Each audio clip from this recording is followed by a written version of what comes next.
What's up? What's up? What's up? Yo, this is special. This is a special show. We showed that we could bang with the best of the best. Remember, this came into question a lot when we talked about I mean, I know I heard people, the only team Sixers could beat was lesser teams. The only good team we beat was LA and blah blah blah. And other than that, we lost all these teams who in the top seeds we can't win against and blang blang blang and all this stuff like that. Tonight we went in and fought. I mean, tooth and nail to the hottest team in the league, hottest shooting team in the league too, Mm. Utah, and came out with a 131-123 victory. I'm impressed. I'm very impressed. I got more thoughts, but what's y'all's? Talk to me.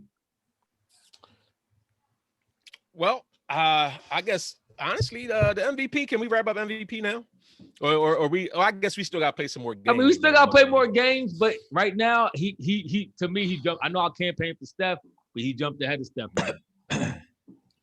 Yeah, I thought this was. I've always thought that this was a team that we could beat, and I thought that we should beat. Last time we played with Embiid, Ben did his work, did his thing. But this game to me was a total team. The bench came in, played solid. We had in the beginning, Ben and Embiid was carrying the Sixers. Nobody else was hitting. But then Seth woke up out of nowhere. Yep. Shake did his part. Everybody contributed. You know what I'm saying? So and then Dwight Howard, then your superstar brought it home in regulation with an amazing shot, and Toby came in and closed the door.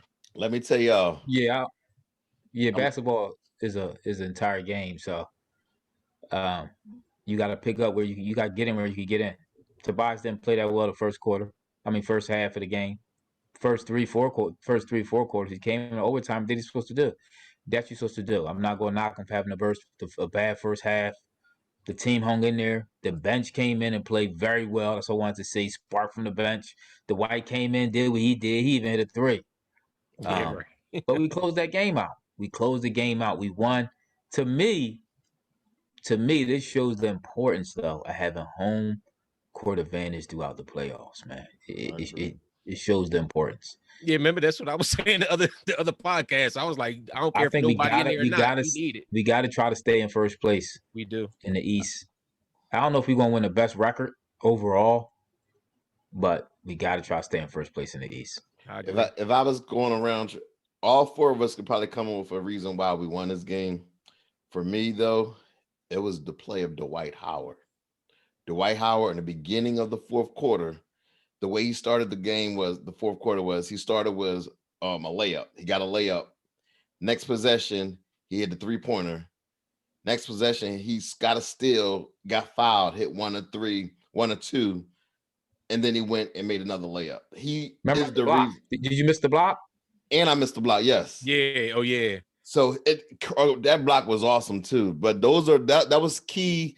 That was the beginning of the fourth quarter because the entire game, every time we moved. They went back up by 3, 5, 7. Like every time we made a run, they stayed around that 8-point lead throughout the game. But Dwight Howard set the tone. He played a different style of defense, and it actually threw off their Gobert because now Gobert was having trouble sticking him, and then Embiid came in and he had trouble sticking Embiid. But I'm telling you, for me, the turning point in this game was the play of Dwight Howard. He balled out in a limited action. I agree with a lot of that, but I mean, I'm gonna have to go to the MVP, man. There was a couple plays in the fourth quarter. I mean, that to me was incredible. I'm a sidebar a little bit because we was having this conversation. I heard Stephen A. Smith and Max Kellerman talking about Embiid, the most skilled big man in history, right? And we talked about this a little earlier. We might get into this later in the show, but this to me showed me what they was talking about and what we were saying when we talked together. It was 2 plays in the fourth quarter. One, they tried to run a pick and roll. Y'all remember Mitchell and Gobert tried to run a pick and roll, and he tried to lob it to Gobert. Mm-hmm. And he was so fast that he came off the pick and roll and blocked the lob. Came back down later, and Gobert got it down low. That was real nice.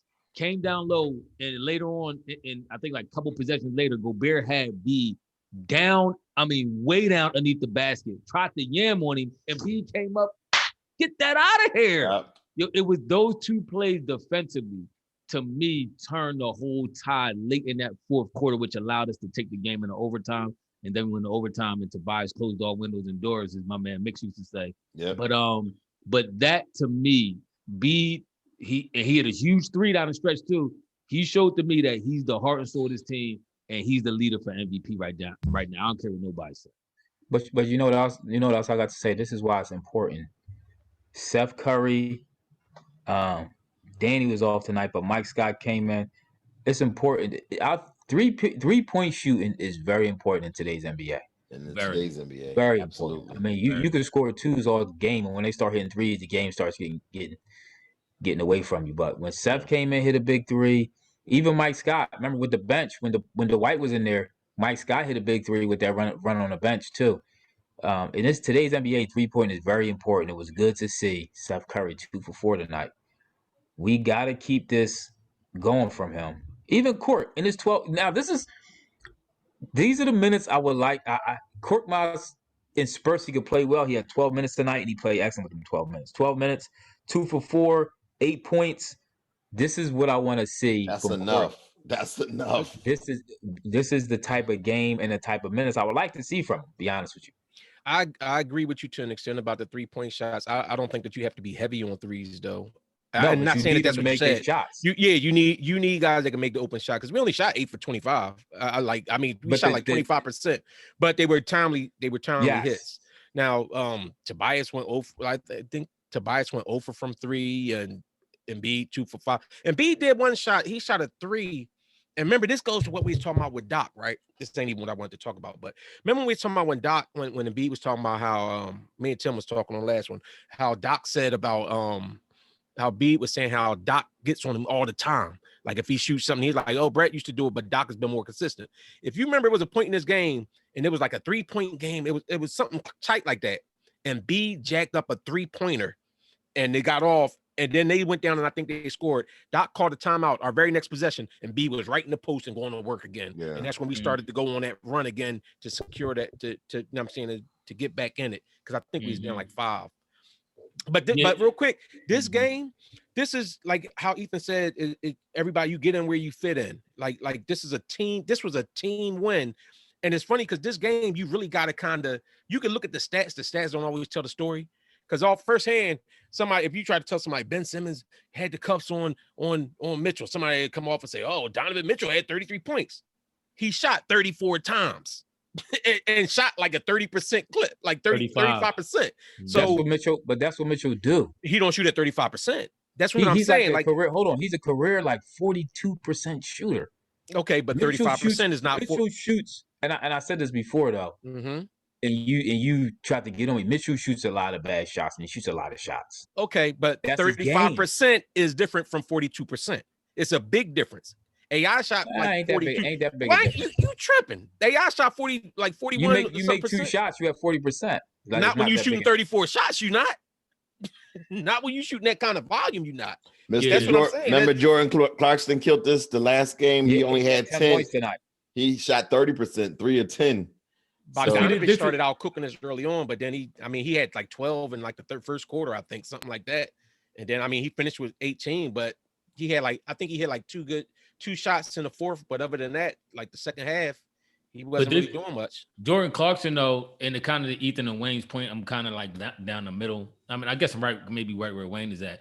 This is where too much 3-point shooting that sometimes, or relying too much on the 3 could cost you, because they was hitting, but Jordan Clarkson, he was trying to jack up, and he ended up shooting. What did he end up shooting from the field for the 3? I think like he shot 2 for 7. He was 2 for 7. So you know what I'm saying? Sometimes you rely on it. Now, if he would have took a couple of them to the rack and would have got, a 2-pointer, the game might have been different. I don't know. I mean, as a team, they shot 47 points. But again, my point is, against Utah, though, more often than not, you going to have to be able to knock down some threes, because Utah on that Golden State level. They on that tip where Golden State ran cats out the building by just raining threes on them, and you couldn't get back into the game because every time you would try, they were going to they hit 3 threes in a row. That's a quick 9-point swing. You know what I'm saying? So but I mean, Ethan's right. We do need the Bulls like Seth Curry. Seth Curry has to get or stay at least where he's at.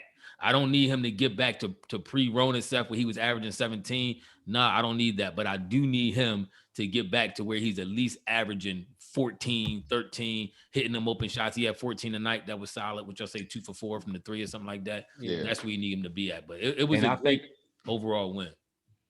And I think you don't need that because Ben keeps applying pressure where he's scoring. If Ben keeps applying pressure, you don't need the 17, 18 from Seth because you got that from Ben now.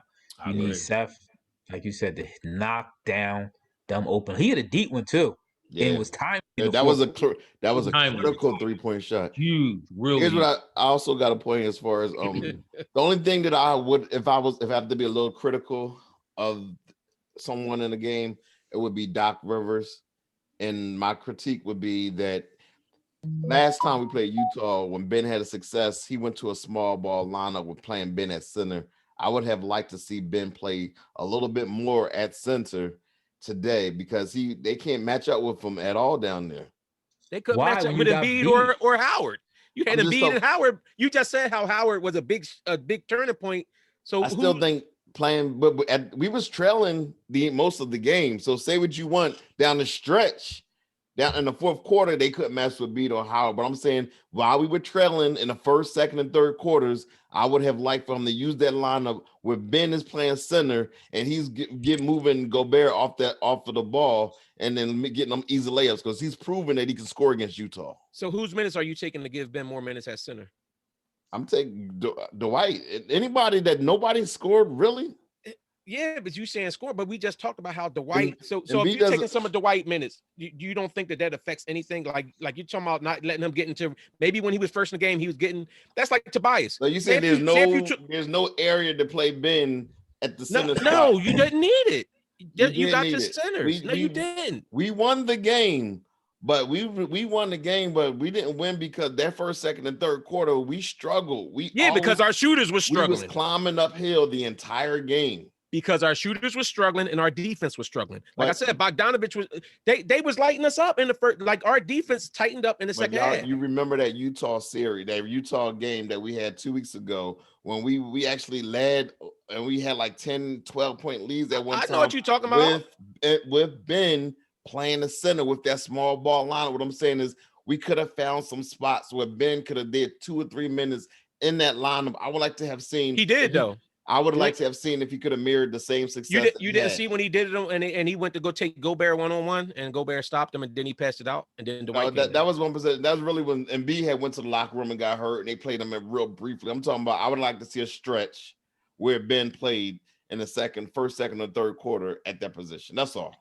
The last time we played Utah to go. I can't remember. To Gobert play that game. Yeah, he played. He played because Ben was cooking him. Ben cooked him for 42 points. Forgot that game a little. But bit. You're not. But you're relying on. I mean, that's your opinion. I don't agree with it though. Okay, it's right though. I mean, yeah. I mean, the way Bede and Bede was playing, I don't think it was at all necessary. I think the crucial thing was dudes hitting. Was dudes starting to hit. Shake came through with some late baskets. Curry came through with a huge deep three that Ethan was talking about earlier. Tobias came through in the clutch. Like a lot of this, because I think the last Utah game, I think Tobias, that's one of the games Tobias had a bad game. No, he didn't. He scored 36 Tobias had points. like 20. Somebody stunk it up that last Utah game. Tobias had 36. It might have been Seth. It was Seth. It was like everybody else. It might have been. Yeah, I remember that it was a couple people had a bad game. So I mean, when you got everybody playing it like they should be playing it, or like how you at least expect them to play, I don't think that adjustment was necessary. I mean, and the result showed. Like we end up doing what we had to do. B played. You know what I would like to see, though? Real quick. The one play when B muscled Gobert down the paint and knocked him halfway across the court and then just yam that joint. I said, that's the Shaq ball. I know Shaq loved that play. That was bully ball. You saw bully ball. Shaq ain't like that. Oh, Shaq loved that. That's what Sixers played bully ball the whole second half, though. That's what I'm saying about the 3-point. See, that's why I agree that we got to have the shooters hit their shots. But when you have Embiid, Tobias, and Ben who can play bully ball, which is what they were doing, like Tobias in overtime, Tobias just whoever they stuck on him. Okay, you want to put Bogdanovich? I'm backing him down. Okay, you want to put O'Neal? I'm backing him down. But you got to remember, if they're missing threes, but if they hitting threes, you can't play bully ball. Why can't you? You gotta balance that out. Why can't you? Because 3 don't equal to 2. Nope. Well, they hit 50% from threes and lost. They wasn't hitting no with it. They ain't hit one in overtime, I don't think. Because also one of the things that happens when you play bully ball They is you wasn't wear hitting people 50%. down. They hit 40%. Other thing is when you playing bully ball, you wear people down. That's true too. So now you get whereas though guys legs getting wore down. You don't think that it make a difference if Bogdanovich getting back down on the whole time by Tobias? You don't think that have any kind of effect on his shooting? Oh, definitely. Yeah, what's up with Donovan trying to raise up on B too? He tried to get himself a poster tonight, didn't he? Well, Yeah, he tried it. He tried it. He got the 3-point play, but it wasn't. It wasn't finished. Yeah, it wasn't like the nasty finish. But I mean, he went up. I had to give him credit. He went up. But B, listen, man, B playing on a whole nother level this year than he's ever played before. I mean, this is the Embiid that I think, at least I envisioned from first seeing him coming out of Kansas. I said, this dude got gifts. He got skills. Yeah. If he could put all together, he going to be a problem, and he's doing that right now. And that leads kind of to the conversation when we was having. They said, do y'all think Bede is the most skilled? Legit. Let me quantify the expression by this. I know other big men, Akeem Olajuwon. So for everybody listening, Akeem Olajuwon was 6'11". The argument they was having on First Take, they were saying a legit big body 7-foot center. Is he the most skilled to ever play the game? I already told you. I think it's Kareem Abdul-Jabbar. It's the most skilled to play the game, but I think a lot of people. I think Kareem was better than. I think he was better than. I don't think he's more skilled than him though. When I look at Embiid can take people off the dribble. Remember the other night, and we didn't even touch on this at the game. When what'd you say? Prisoners of the moment. No, it ain't prisoner of the moment. Kareem Abdul-Jabbar shot a skyhook. That was. I mean, and I'm not taking it. That's a skill. That's a skill in itself. Yes, that's not a skill. Who else ever shot it? That's one skill. So that's one skill. So now when I'm talking about Embiid can Euro step, he can take somebody off the dribble. He can shoot Euro step wasn't even out then. Okay, but he could. So what? That means he couldn't do it. So that hurts. So you keeping that against B because that's like trying to say something. He's like trying to say somebody said Kareem couldn't do it. That means he couldn't do it. Kareem ain't got no. Kareem wasn't dribbling the ball. Kareem wasn't dribbling the ball, bro. And Kareem was balling. So you telling me Kareem going to do that when Embiid the other night when he did that hard and step back and hit the jumper like he did like a 7-footer sitting there doing it the step forward and then step back and hit. They not doing that on that level like that. That's the kind of skill I'm talking about. Like he on that next level skill set. Yeah. Yeah. If I had to say, I mean, it's an argument to be made for Bede. I mean, I guess I got to think a little bit more on it. I mean, you would obviously think about him. I mean, how tall was Dirk? Was Dirk officially at 7 foot, or was he a little under? I mean, he's not a big body dude, but I think Dirk Nowitzki was right around 7 feet. So, I mean, you got to put him in the equation as regards skill level because Dirk could shoot like crazy. Well, let me ask this. Are we just talking about skill as offensive player? That's all. No. But that's how skill. No. That's what I'm saying. You got to add and that's what his height is listed at 7 feet. Dirk, yeah, okay, but now that's what I'm saying. But then with Bede, you got to put in like a play we just talked about tonight, the one when they tried to run the pick and roll. This dude got athleticism to come off a pick and roll, jump up, block a shot, get back up and run the floor.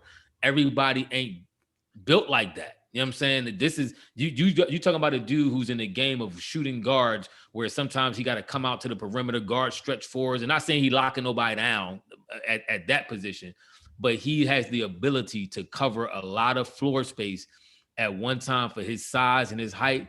This is unprecedented. Let's make this clear.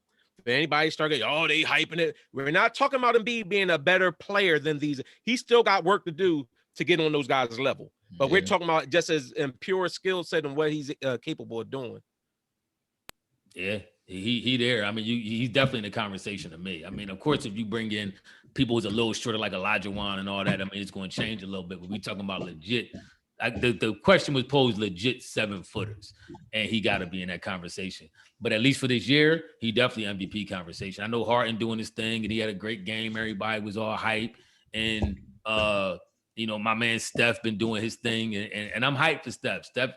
I give Steph a little bit more of a curve because of the talent that he's playing. Don't do that, Wayne. Don't do that. But I do because the talent he just had like 17 points last game or something like that. He only played 25 minutes with the blowout and he got out. Yeah, because his team was getting blown out. Yeah, but it's my point. He don't have the talent around him. He don't have Tobias. He's supposed to be the talent. You don't have Ben. So B could do this all by if you put B on Golden State and you remove Steph Curry, you think he'll have the same type of production? Embiid averaged 30 points a game in the playoffs last year against Boston.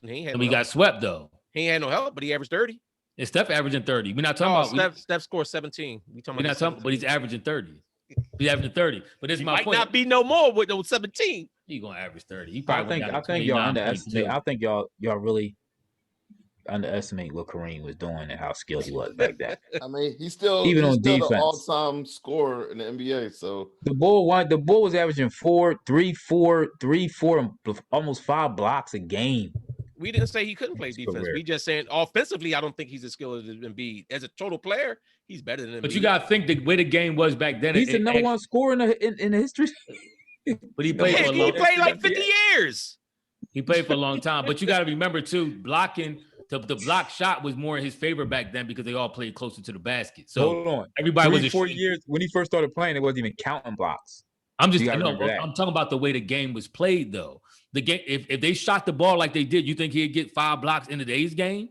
He ain't getting no 5. They shoot too many jump shots. They done moved they shoot 30 yards. They shoot 25, 30 feet away from the court. They shot a lot of jump shots like that. So you think Kareem? No, not threes. They shot a lot of regular jump shots. You think Kareem guarding one of these guards or forwards off the dribble? It's a different era of basketball. It's a different era of basketball, but you can't knock the ball skill level. Okay, but that's not knocking. That's just like saying, okay, guys couldn't dunk as well in the 60s as they dunk now. That's not saying, but you're saying the guys now just are more skilled at it. They're better at it. We prison. You can only go by what a person can do. He balling right now, but a lot of times, we overlook. Hold on. This is kind of surprising because Ethan, Ethan loved Kareem. Ethan normally the dude who hate on the old school dudes because they act like the new school dudes can't take it to another level. He normally that dude. Now you caping up for the old school for Kareem. Now I know Kareem got skills, but it's the evolution of the player and of the game where these dudes eventually take the skill that they saw and piggyback off of it and just get better and better, like Doc and Jordan, LeBron, like everybody just takes it to another level. Even like it's a little different when he got his Thurston Howe the third jacket on. He a little different. Listen, yeah. I think y'all underestimate Kareem game. Even the NBA, for that matter, don't give Kareem the props he deserves. You ask me. I can agree with that. I can agree. But the sidebar, the boy TJ McConnell had 16 points, 13 assists, and 10 steals tonight. Against who? Tonight he had that. He had 10 steals. 10 steals. He had 8.5. That's breaking news. Who they playing? Who they play? I don't know who they played. Had to been like Orlando or something, probably some trash team. You don't know who they. Stop giving out stats. You don't know who they played. Give us the whole. We gotta put everything in perspective. This the one thing I'll say about Kareem. They played Cleveland. I do. Kareem. Oh, okay. Kareem was very dominant. Who they play even? Cleveland. How many championships Kareem win? 6. And what? 4 of them with Magic and 2 with Oscar. Yeah. And a national championship. Oh, that college was UCLA. They won like 10 straight championships between him and Walton. Kareem was the best. He won everywhere he played. Put it that way. No, that's what I'm saying. I'm not putting Embiid. That's why I said we're not saying Embiid is better than him. But if you're talking about as an offensive, like his offensive bag and the different things he can do, I don't think Kareem could. And like you said, it's because of the errors though. But I don't think Kareem ever hit a 3. What'd you say? I don't think Kareem ever hit a 3. Did he have 3s when he was playing? Which makes all the points that he scored even more special. Which makes Embiid even more special because Kareem wouldn't even dare shoot that far away from the basket because he couldn't. He trashed. No, let me stop. But on some real though, I mean, I guess Ethan always like to say somebody prisoners of a moment. It's the sad thing to me is that if we would have got rid of that doggone Brett Brown when we should have had and got a real coach this beat, you would have been singing. You would have been singing this Joel Embiid. We should have kept Monty Williams. Yes. And we could have kept Jimmy Butler and that team all together. That's what we should have done. You would have been seeing this type monster, man. This dude dropping 30 a night plus. He could legit average 34 if he wanted to, for real. He had 19 rebounds, 30 and 19. Monster. You know what I want to say? No, I don't. 40 and 19. 40. No, I don't want to seem like I'm nitpicking because he's playing very well. But I would like to see Matisse Thybulle's offensive game at least next year get a little hit it that has three. To. It has to because you make yourself playing a lot of minutes. I think it is. I think he's under the learning curve now. Doc and Sam Cassell and all them. And I think he kind of because remember he started. It seemed like he was hitting a little bit toward the end of last year. He was playing better. He wasn't balling out or nothing. The Brett Brown effect. But remember, he got hurt. He came into the season hurt. So yeah, he don't look comfortable on the offensive side to me. He don't. The Brett Brown effect. Brett Brown. Now, one thing I will go at Doc about. I thought his rotation a little bit not in the overtime, maybe in the fourth quarter. I think Thibault should have been in there more than Seth because it was like, it was like Seth, they was coming down. Seth was off a little bit. No, Seth might have hit a shot or two, but he was getting cooked. They was running right past him. And this is like when we were like in that tight battle. And I don't think like Seth I don't even think he really was shooting at that point because they was just like he just wasn't shooting. This was when Embiid was just taking over. I just think that maybe you should have took Seth out and just did a little more of that rotate and put Thibault in there to try to keep them from getting those bad drives to the basket. I think it's a point though. You can't just keep switching it out. You gotta stick with this dude and go with him because it even messes up the player's mindset and the player's rhythm in the game. So you can't just be, all right, let me snatch you out. All right, let me put you in. You gotta sometimes you gotta see if they can work through that. I agree with that too.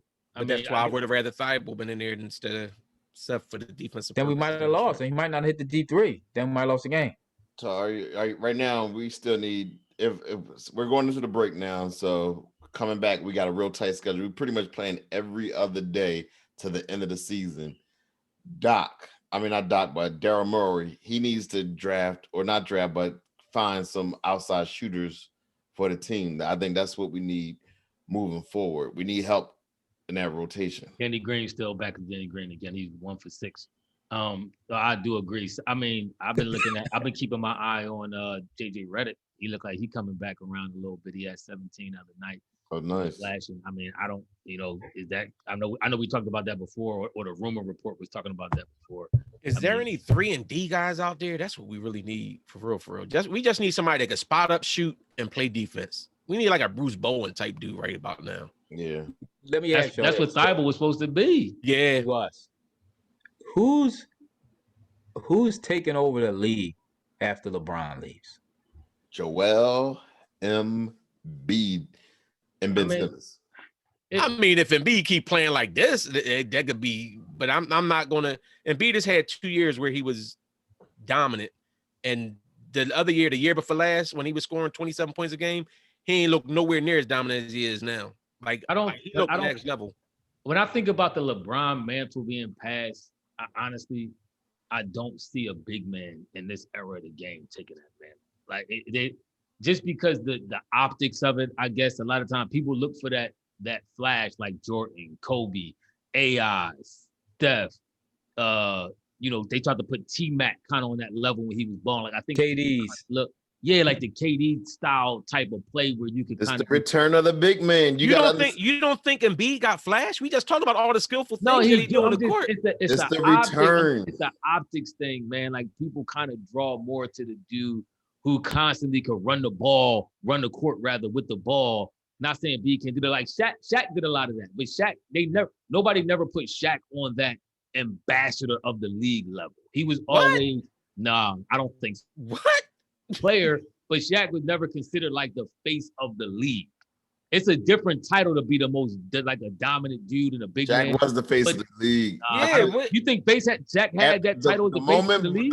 Right after Jordan rode, it became Shaq. Shaq was the face of the league. No, for a minute, actually, AI was the face of the league for a hot second after Jordan left. AI was the face of hip hop, and AI kind of took that mantle a little bit, and then from that, Kobe and Shaq was like this, and Kobe kind of no. But when Kobe first, remember, Kobe first came in, his first few years, he wasn't that. When Shaq came over from Orlando as a free agent, he was that big move as a free agent. Shaq was the league. Shaq was the name. Everybody was saying, you got to stop Shaq. That's why they came up the whole Shaq is Shaq. Shaq was the unstoppable force. That was who everybody was talking about.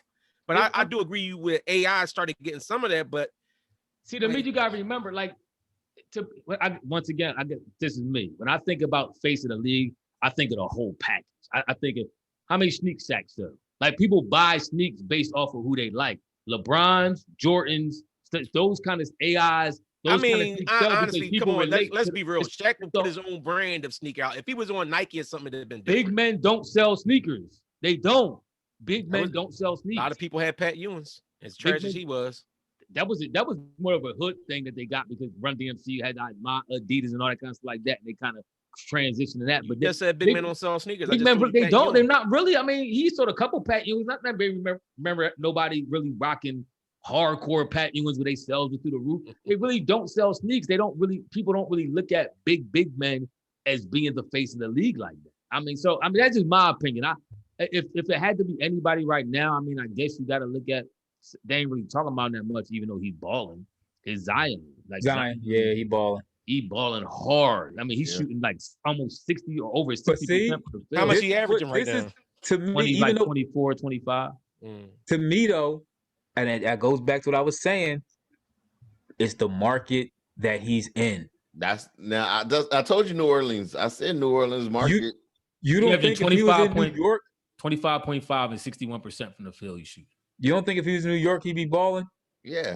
You mean more attention? Yeah. I mean, what is their team? I think LaMelo Ball's on that curve too, be honest. Is their team winning? The Pelicans, are they winning? What's their record? I think they're like 9th place or 10th place. I mean, let's be real. That'd be having something to do with a lot of stuff too. That's like Devin Booker was balling for a couple of years. A lot of people wasn't even knowing really about what he was doing because they 11 place. They're in 11th place. They 15. I think LaMelo Ball on that curve too, be honest with you. I mean, think about Bradley Beal. Bradley Beal been balling, but he down in Washington. So a lot of people wasn't even really realizing how he been balling, and he been balling for years. That's true. That team like in 12th place right now. But then you had somebody in OKC. Like OKC wasn't like a big market, but you had Durant and you had Westbrook. People, their names was big. So that's what I'm saying is I think if your team is winning and you're balling, you're gonna get that recognition. I mean, if LeBron left. LeBron's still trying to play another 3-4 years. But let's say he left next year, or this was his last year. I mean, of course, you're going to have an interim where you still got KD, you still got Steph Curry, Harden, you still got some big names to kind of carry the mantle. But I think that next dude, I don't know if he might not even be in the league yet. That Bron, he might. It might just be a group of talent just has to carry until you get that one pulverizing figure who everybody like, yo, this is the second coming. It's Ben Simmons. Nah, I ain't gonna say you know what? I think this was got me Ethan mad for so long because he was supposed to be. It was supposed to be. Y'all don't recognize, but it's Ben Simmons. He's the next coming. Wayne? Nah, I ain't saying all that. I just told you. I already told you I'd have went with Beal. I'm just sitting there looking at Zion numbers like, God dang, numbers crazy. Yo, this bull killing it. His numbers crazy. But it's like you don't, like you said, you're not hearing much because their team ain't winning like that. Yeah, his numbers this is really almost like his first year though, right? Yeah. First of all, how many he played? How many games he played? That's like 30 or something like that. They did low management on him last year. Remember, he got hurt though. He came in late because he got hurt. Looking like a baby Barkley out this joint. Yeah, he was crazy. All right, y'all. So we got 2 All-Stars coming up this weekend. So we probably be on after the All-Star game. Toby got raw. I mean, he was a bubble. He was a bubble player. He having a great year. I mean, he was one of my votes personally for the All-Star. Yeah, he got my no, he didn't get my vote, but I still like him. But we gonna be out this joint. Do anybody got any final thoughts before we roll out this piece? One more thing, and I know this is I'm trying not to do it, but Ben got to get them turnovers down. He had 5 turnovers tonight, man. He balled. He did his thing. I'm not and Tim. look, Tim. As soon as I said Ben turnover, Tim was like, listen, bro, it is what it is. You just want to nitpick. We just had a phenomenal game. We beat the number 1 team in the NBA. Yeah, you talking about something? You talking about 5 turnovers? So 5 turnovers in 6. Not a game. Not a game. So hold on. So five turnovers and only 6 assists. That's not. It was a lot. Not good it was at all, a lot, but especially for a point guard. So I agree with Ephraim. I that's my thing is Ben. I need Ben to not turn the ball over and hit free throws. That's what I need him to do on a consistent basis. Okay. All right. Anyway, like I was saying, Sixers beat the Utah Jazz. What was the final score? 123, 131. Yeah. All right. So we'll see y'all Sunday night after the All-Star game. We coming on after the All-Star game? Who watches that? I don't. Well, we could the slam dunk contest. Do y'all watch the All-Star game anymore? Leave it in the comments. Who watches the All-Star game? I watched the more the festivities around it, the 3-point and the slam dunkers. And all of it is all on one day. So MVP. So don't forget to like, comment, and subscribe. And don't forget to hit the notification button. We're on YouTube, Twitter, iTunes, Spotify, Facebook. Steph might go off again tonight. He might get his MVP status back. They playing. Yo, I forgot. James Harden has entered the chat for MVP. Absolutely. Yeah. Oh. See, you cracked me up, Ethan. I didn't say. Hold on. All I'm saying is he can be in the discussion the way he's playing. But you a prisoner of the moment, boy. Now you after the one game, you ain't mentioned Harden all year. They 10-1 in their last 11 games, so you got to put them in the MVP. And I'm not even a Harden fan, but they 10-1. Ethan coming out, he had the 15 assist game or whatever he dropped in the 30 points, and now Ethan pop out, he crawled out of the hole. Hey, Harden, MVP. No, nobody care about no Harden. Nobody care about Harden. No, wait, don't you dare cut that off. We have